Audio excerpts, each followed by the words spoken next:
es en velocidad y escala global diferente a todo lo que se ha vivido en la historia.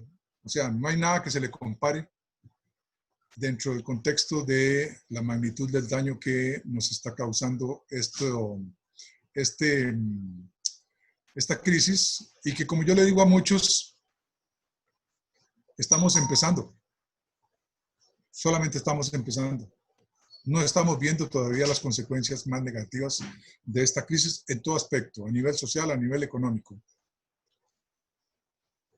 De hecho, el mismo secretario general de la OCDE decía en inicios de marzo, él decía que el coronavirus podría reducir a la mitad el crecimiento de la economía mundial en el 2020 y provocar una enorme recesión económica. Eso lo decía en marzo. Y a finales de marzo, a principios de marzo, y a finales de marzo, advirtió que ya el coronavirus había superado lo que él había previsto. ¿Ya? Y enfatizó que vamos a entrar en un gran shock a nivel financiero y social en este siglo. Consecuencias que todavía no están medidas, porque todavía falta por venir lo peor, como tal, como lo han dicho ellos, como lo han recalcado ellos.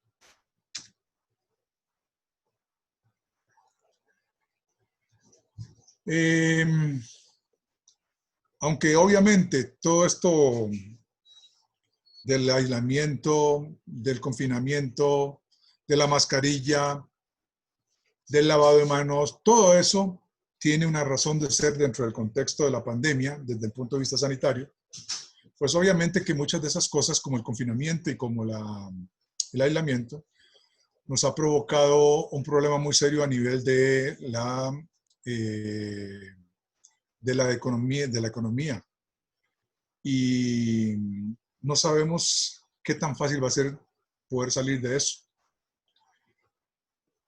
Es prioritario que hagamos un esfuerzo mancomunado para ver cómo atendemos esa gran crisis económica que se está desatando. Yo no ni siquiera diría solamente que sea desencadenado, sino que todavía, como dice bien ahí, seguirá todavía creciendo y falta la peor parte, tanto de lo sanitario como lo de lo económico y lo social, por verse. Y dentro de ese contexto, obviamente que no hacemos nada con volvernos locos, tenemos que ver cómo guardamos la cordura y cómo realmente podemos tratar de ir entendiendo cada día más este fenómeno y cómo incide en cada uno de los diferentes sectores económicos, no solamente el turismo, cómo incide, por ejemplo, en la agricultura, cómo incide en la construcción, cómo incide en todo el tema de transporte, etcétera, etcétera. Hay que tener un enfoque conjunto en el control y el diagnóstico de las recientes tensiones para ver cómo se hacen, buscando más que posibles soluciones o soluciones, yo diría entre comillas, aisladas e inconsistentes, cómo encontramos más bien una forma de compartir y de colaborar en acciones que sean mucho más coherentes. Ahora más adelante les tengo un ejemplo de precisamente a lo que está llevando la premura, porque mucho el sector económico está presionando, por ejemplo, al sector de sanitario para que precisamente ablande las medidas. Preocupados obviamente por lo que están viviendo. Entonces, vamos a ver de que en algunos casos hay que tener mucho cuidado con ese primer paso que se quiere dar, porque el darlo precipitadamente puede traer consecuencias muchísimo más graves. Este es un gráfico solamente para que vean gráficamente la abrupta forma en que cayó, por ejemplo, el PIB en España. Y eso ocurrió prácticamente con la mayor parte de las economías. Así de abrupto ha sido el cambio. Y es un tema tan, pero tan profundo que han empezado a aparecer cualquier cantidad de libros. Yo les recomiendo, por ejemplo, este es muy bueno desde la perspectiva netamente económica.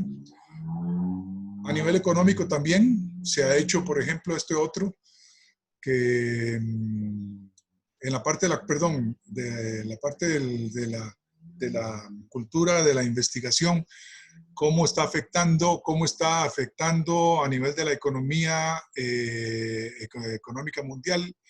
Esa fue hecho por el OCDE, pero como esto hay cualquier cantidad de libros que ustedes pueden encontrar en la internet al día de hoy ya disponibles para empezar a tratar de entender más esta cosa. Si bien la defensa de la vida es la prioridad, dice Zapata, la defensa de la actividad productiva es clave para evitar la pandemia económica y financiera. ¿Estamos de acuerdo? No quiero decir bajo ninguna circunstancia lo contrario, pero sí hay que tener muchísima precaución. Y vean el ejemplo precisamente en Costa Rica. El sector turismo presionó mucho al sector sanitario. Entonces, al final se dio el ministro de Salubridad y hicieron una apertura y permitieron, con este cuadro que ven aquí, bajo esas normas, ablandaron las cosas y les dijeron, está bien, vamos a. Eso resultó en más o menos como por ahí del 14 o 15 de junio fue que se dio esa apertura. Entonces, con base en ello, la gente dijo como el 21, ahí que lo ven en lila, el 21 en el calendario, era el Día del Padre en Costa Rica. Entonces, en esa semana, pues empezaron a preparar todo para reabrir hoteles, restaurantes en las playas, para que precisamente aprovecharan el fin de semana, que además se facilitó el 19 como fin de semana para hacerlo fin de semana largo y darle mayores incentivos a la gente que viajara. Resulta que el 17 y el 18, que están ahí en círculos amarillos, se incrementaron bruscamente los datos, los contagios, y ante eso el ministro se vio en la obligación de retornar a otra vez las restricciones. Y entonces levantaron la apertura y dijeron no hay apertura. ¿Qué consecuencias tuvo eso? Que la gente en el hotel, en el restaurante, guías, transportistas, todos se habían preparado porque iba a haber demanda, ¿no es cierto? Pues no hubo demanda. Y se quedaron prácticamente con las cosas en sus respectivos restaurantes, en su respectivo hotel, etc. El turista no llegó porque se cerró la apertura. Entonces, este es el tipo de acciones precipitadas que se están tomando sin todavía conocer bien el movimiento de esta criatura, la conducta de esta criatura, la forma en que naturalmente se está esparciendo el poder de contaminación por acá o por aquí o por aquel medio, etc. Por eso, lo que más demanda en estos momentos esto es sensatez. ¿Cómo actuamos con sensatez? Obviamente que yo entiendo muy bien a un empresario turístico que tiene ya 2 o 3 meses de no tener ingreso y que tiene que estar pagando a su gente. Por lo menos el que despidió a alguna gente o a todos sus empleados y paró totalmente las cosas sin mantener todavía empleados, pues el daño ha sido menor. Pero para la gente que no lo ha hecho así, el daño ha sido más grave. Todo eso lo entiendo, pero igualmente hay que entender.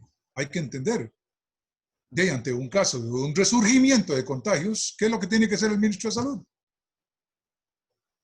Lo prioritario es detener todo aquello que pueda facilitar la contaminación o la esparción de los contagios.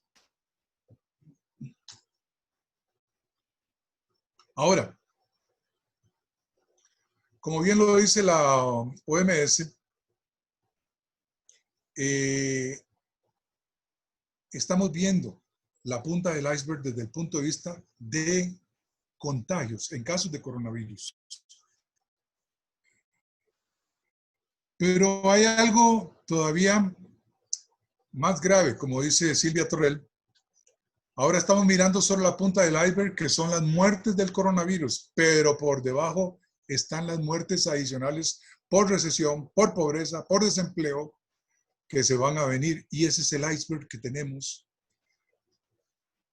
de todas las incidencias, algunas, perdón, de las incidencias que esto va a tener y que vamos a ver e ir viendo más adelante. Muchas de esas muertes que ya están ocurriendo ni siquiera se están contabilizando.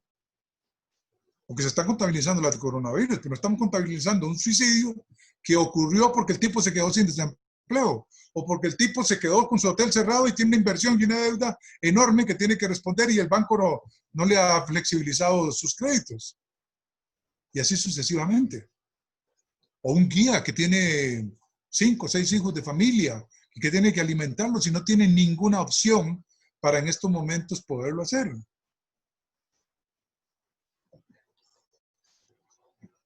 Ahí lo aumenté solamente para que lo vieran un poquito más.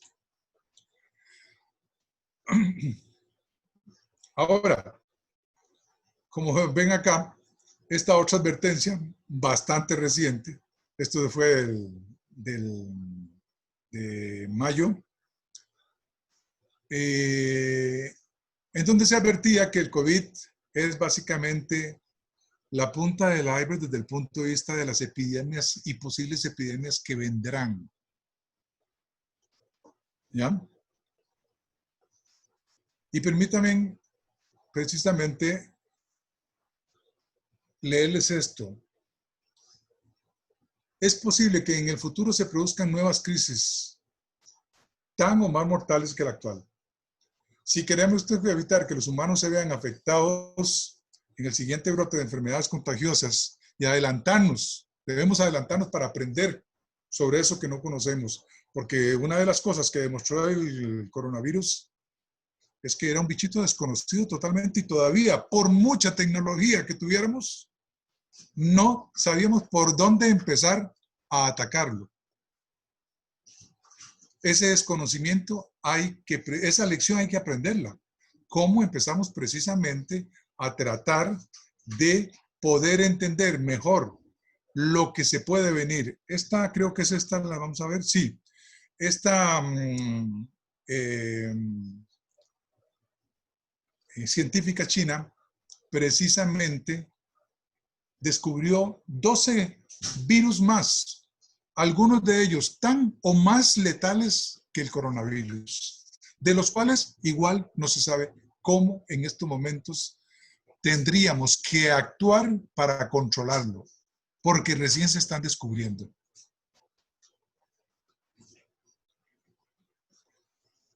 Ahora, esto de aquí son solo los cuadritos que les voy a leer por una cuestión muy sencilla. Creo que condensa muy bien todo lo que hemos hasta aquí visto, analizado. Esto es un libro que acaba de salir. Se titula El antes, el durante y el después de la pandemia. Y en él dice lo siguiente. Estamos frente a un inmenso, complejo y pluridimensional desafío. Uy, tengo un problema que no puedo ver. A ver. Bueno, disculpen, no podía ver una parte del cuadro, pero básicamente resumiéndolo es todo lo que hemos visto hasta ahora. O sea, que estamos ante no es una simple enfermedad, es una catástrofe sanitaria mundial. No es un problema de que se enfermó mi hijo o que se enfermó mi abuelo o mi madre, no. Es un problema de que se enfermó el mundo. El mundo está enfermo. Y como bien dice acá, si después de esta pandemia no somos mejores personas, entonces no habremos aprendido nada de la vida. Pero sin embargo, como bien lo dice también Zapata. Ojalá. Para mí hay muchos que están viendo esto con ojos muy optimistas desde el punto de vista de que vamos a ser más solidarios. Ojalá que eso ocurra, porque es lo que necesitamos definitivamente. No digo que no. El problema es que lo que ha pasado en el pasado nos demuestra de que somos muy dados a repetir los errores. O sea, que no aprendemos realmente las lecciones que cada una de estas crisis nos ha impuesto, sea económica, sea social, sea de salubridad, etc. Y bueno, ni qué decir del ambiental. Ahora, este escritor ruso y tiene mucho sentido lo que él dice en cuanto a que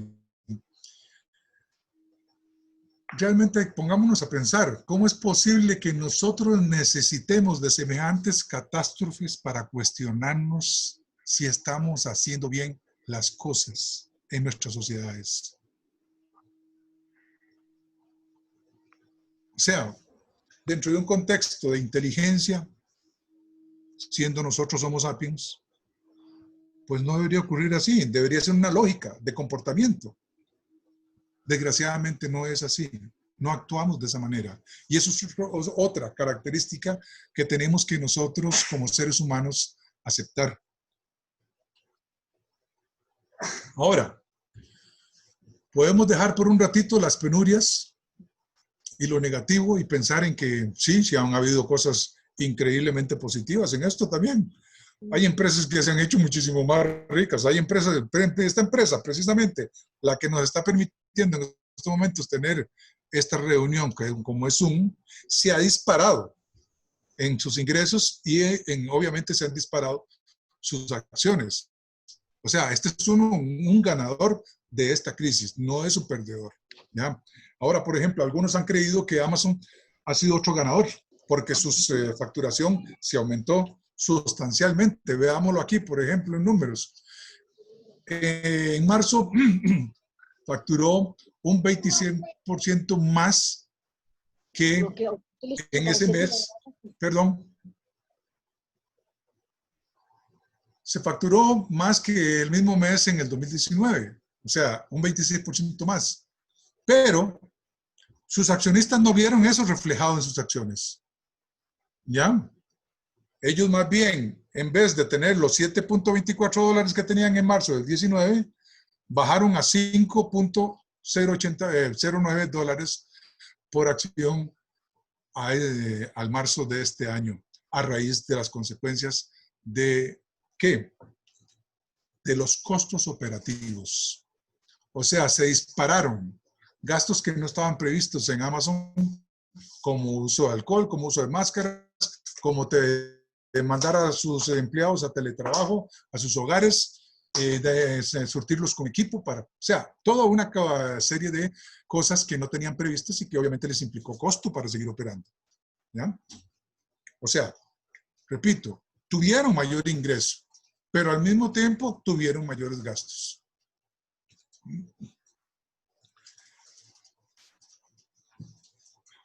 Bien.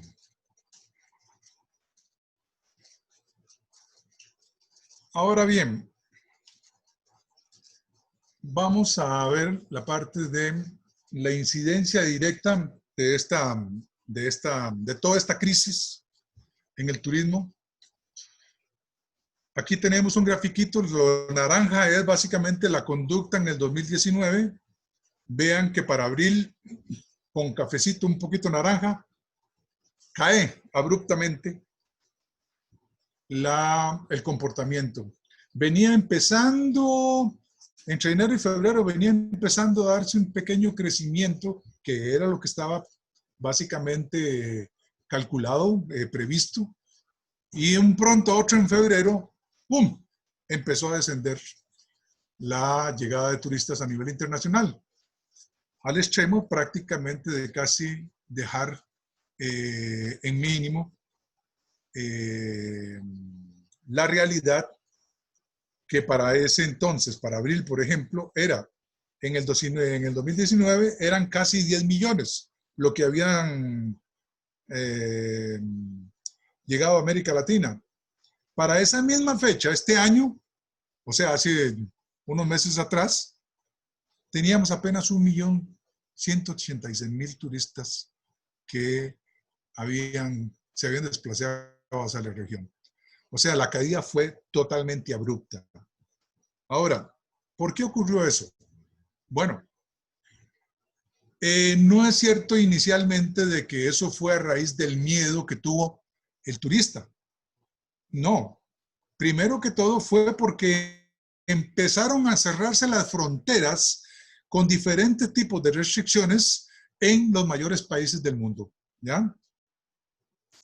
Entonces, eso básicamente incidió el cierre de fronteras, aquí lo vamos a ver muy claro, en que prácticamente los aviones a partir de junio, de junio del 2020, desaparecieron. Veamos el cuadro que tenemos aquí a la izquierda arriba, que es el de junio en el 2019. Ahí todos los puntitos blancos era básicamente la movilidad de ese día, el 18 de junio, de los aviones en los cielos de Europa. Este es el 16 de junio, el movimiento de aviones detectado para esa misma región. Bajó un 78% la actividad aérea, el número de vuelos que se daban. Entonces, ¿y eso a consecuencia de qué? Precisamente a consecuencia de los cierres de fronteras y de los cierres de vuelos hacia los diferentes países. Obligó esto, obviamente, a que muchas aerolíneas aterrizaran sus aviones y básicamente los parquearan aquí y allá a esperar nuevos tiempos. A marzo del 2020, esto significó una caída superior, solo el caso de Latinoamérica, del 90% del tráfico de pasajeros. Globalmente eso implicaba más de 314 billones en pérdidas.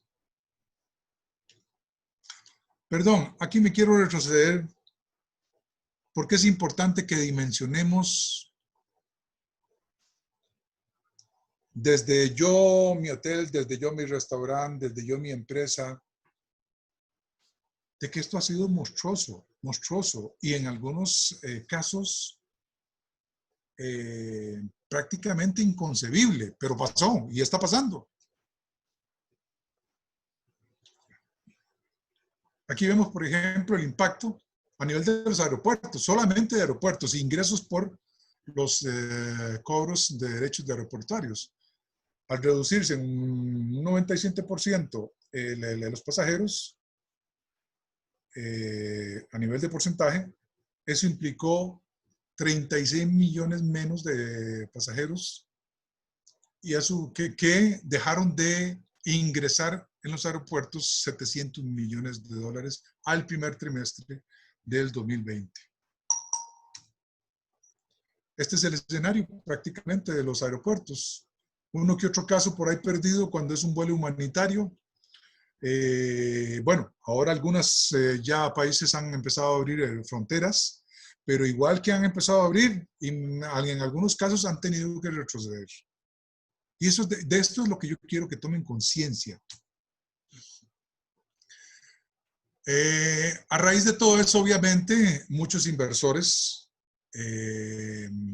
empezaron a retirarse y hablamos de inversores en algunos casos como el de Warren Buffett, precisamente, que vendió todas sus acciones en las 4 aerolíneas más grandes que tiene los Estados Unidos. Y dijo una frase: el mundo de las aerolíneas ha cambiado. Y por eso tomó la decisión de que ya no quería seguir metido en ese negocio. Cuando una persona como esta hace eso, por eso le dicen el oráculo de Omaha, es lo que hoy conocemos mucho como influencer. O sea, sus comentarios, sus inversiones o el comportamiento como inversionista es seguido por muchos de cerca y actúan básicamente con base en lo que esta persona hace. Si él vendió sus acciones, pues mejor yo vendo, porque si vendió Warren, pues quiere decir que esto va a caer precipitadamente y mejor lo hago ahora antes que después me salga mucho más caro. Así fue como United, como American y como Delta perdieron básicamente ¿cómo se llama? Y Southwest, perdieron muchísimo valor. Aquí vemos el gráfico de las pérdidas a nivel de bolsas de valores de todas las aerolíneas, de estas aerolíneas que están ahí en el gráfico, todas en negativo. LATAM, por ejemplo, se declaró en bancarrota en Chile, en Perú, Colombia, Ecuador y Estados Unidos, para básicamente tratar de defenderse un poco y ver después cómo va a resurgir de semejante fenómeno. Entonces, entendamos lo siguiente. La crisis en el turismo que estamos viviendo hoy no es que dejó de haber demanda turística, no. O sea, demanda turística hay. Lo que hizo fue romper la cadena de valor de la actividad turística. Esto también nos lleva a entender lo complicado que es este tema del turismo desde el punto de vista sistémico. Porque el coronavirus lo que hizo fue dar el shock como crisis sanitaria, obliga a los estados a cerrar fronteras, esto crea la crisis de las aerolíneas y eso a su vez le dijo a la gente no puede volar. Y creó un efecto dominó tremendo que fue el que se llevó a todos los demás actores. Dígase que las demás piecitas del dominó son hoteles, operadores, guías, empresas de transporte terrestre, empresas de suplidoras de alimentos, etcétera, etcétera. Eso es crucial entenderlo. Eso es crucial entenderlo como lección que esto nos puede dar a nosotros como planificadores, a los empresarios como empresarios desde el punto de vista turístico. No es que el hotel o el Estado me hizo cerrar el hotel. No, esto es una cosa que tiene cola desde muy atrás y es un efecto como un tsunami que se crió por una criaturita microscópica y que llegó a tener semejantes dimensiones. Esa es la realidad. Y así es como hay que verlo. A mí me encantó mucho encontrarme con una mención que hizo Miguel Torruco Márquez, para mí una de las personas que más sabe de turismo en México y en el mundo, con una vastísima experiencia y un historial bárbaro, hoy actualmente a cargo de la Secretaría de Turismo de México. Me gustó mucho la reacción de él, porque hay muchos que están creyendo en turismo. Es más, de hecho, yo he escuchado algunas ponencias de disertantes en turismo que yo me quedo realmente frío ver la irresponsabilidad con que están hablando del tema. Han hecho creer de que mañana yo abro mi hotel y ya, en una semana, un mes, las cosas están ya, volvemos a la normalidad. No hay tal, señores. No es esa la forma de ver esto. Hay que ser optimistas, sí, pero no hay que ser románticos o irresponsables o insensatos en analizar la cosa y verla en su debido contexto.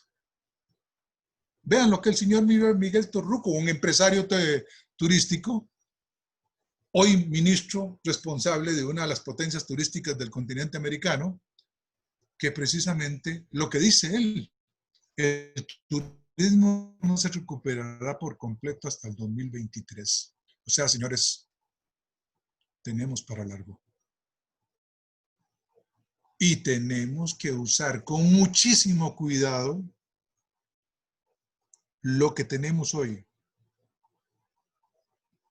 para ver si podemos lograr superar este periodo de incertidumbre y realmente después empezar, o sea, después de las vacas flacas, empezar a ver las vacas gordas.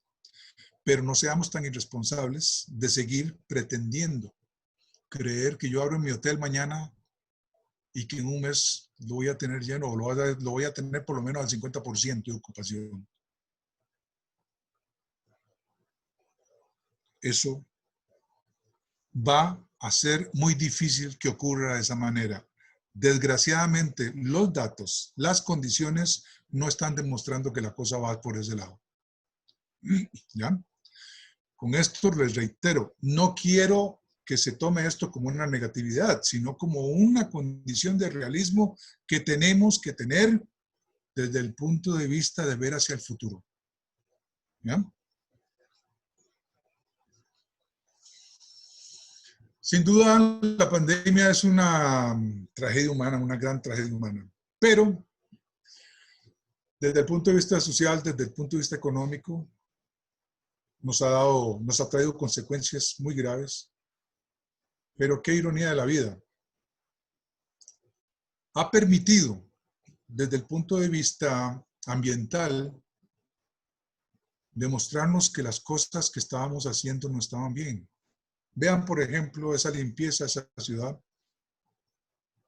por el aislamiento y el confinamiento, obviamente. Obligado por el coronavirus. Entonces, se preguntan muchos hoy, ¿será que esto nos va a hacer que tengamos un futuro más sostenible y resiliente, o sea, con mayor capacidad de poder afrontar crisis? Definitivamente, lo que sí nos ha demostrado es que nos ofrece una gran oportunidad en tiempo real, en vivo y a todo color, para poder hacer un gran experimento que ya está en marcha en muchos países en cuanto a la evaluación de lo que está sucediendo. Por ejemplo, este es el Golden Gate, a la derecha, hoy, a la izquierda, como era ayer. Y como eso tenemos, por ejemplo, el caso del sector de la Torre de Tokio, en Japón. A la derecha, el hoy, a la izquierda, el ayer. Esto nos da, por ejemplo, la oportunidad de resolver en grandes incógnitas que todavía tenemos con respecto, por ejemplo, al calentamiento global. Ya que eso nos va a permitir ese paro, por ejemplo, este paro que hubo a nivel de la industria y que es lo que ha permitido esa limpieza en el aire, tanto en industria aérea como industria de múltiples formas que emiten CO2, la misma combustión de los autos, ese paro estate quietos que le dieron hacia el mundo, básicamente ha generado esa limpieza. Y eso no lo podíamos, nosotros no le podíamos, o algún científico no le podía pedir a una ciudad, a nadie prácticamente, que hiciera lo mismo, solamente porque él quería investigar qué pasaba con esto o aquello. Ahora, cosas como por ejemplo los aerosoles, se están llevando a cabo investigaciones bastante serias en varias partes del mundo para poder discernir mejor los orígenes, las fuentes, para poder ver mejor, analizar mejor los efectos en las nubes y para ver realmente de una manera muchísimo más clara cuál es la incidencia de este tipo de contaminantes a nivel de la temperatura. Esto no hubiera podido ocurrir si no se hubiera dado la pandemia, lamentablemente. Entonces esa es la parte buena también que hay que verle a esto. La otra parte buena es ver, por ejemplo, la incidencia que tuvo el abandono de los canales, por un lado de los turistas, por otro lado de otras actividades que se daban colaterales en cuanto a la calidad del agua en los canales, por ejemplo, en Venecia. Ahí tienen el antes a la izquierda y el ahora a la derecha. Una cosa impresionante, a mí me tocó verlo en Costa Rica, tuvimos la ocasión de verlo con animales en el mar y con animales, pumas, por ejemplo. Cerca de mi casa se logró hacer un video, una de cámara de seguridad de un edificio logró precisamente detectar pumas deambulando por la ciudad, deambulando por los pueblos. ¿Qué nos querrá decir la naturaleza con esto? Vean, por ejemplo, esta playa de la izquierda, Agua Dulce se llama en Perú. Véanla a la derecha, hoy día. Está llena de turistas avícolas. ¿Ya? Todo esto hay que analizarlo, todo esto hay que tratar de digerirlo, porque precisamente es lo que nos va a dar un montón de aspectos fundamentales para la nueva normalidad. Y entramos básicamente ya a la segunda sección, que precisamente es, como les había dicho al principio, es lo que tiene que ver con estos conceptos, conceptos que, como les decía, son básicos para el día en que querramos entrar directamente a arreglar nuestro sector turístico en cualquier destino del planeta, no solamente en Bolivia, sino en cualquier destino del planeta. Una cosa importante es, les hablo de destino porque quien esté pensando que va a arreglar su problema turístico solamente pensando en su hotel o solamente pensando Marco en su Benicio, restaurante, señor, va a cortarse en menos de un minuto para comunicar a que todos vuelvas a que hacer la operación. la misma operación, por favor. Disculpen la incomodidad al expositor y a todos, pero está muy interesante y vamos a Ya. reconectarnos. En el chat les he enviado el ID y Sí, la porque llegamos a contraseña. una ¿Sí? parte crucial. Muy Perfecto. bien. Que es el Me mismo, avisas entonces, me avisas. ya, porque estamos Estoy en el atento. último minuto y les hemos enviado por el chat, que es el mismo ID y la misma contraseña. Muy bien. Y en mi caso es igual. El tuyo sí, voy a enviarlo.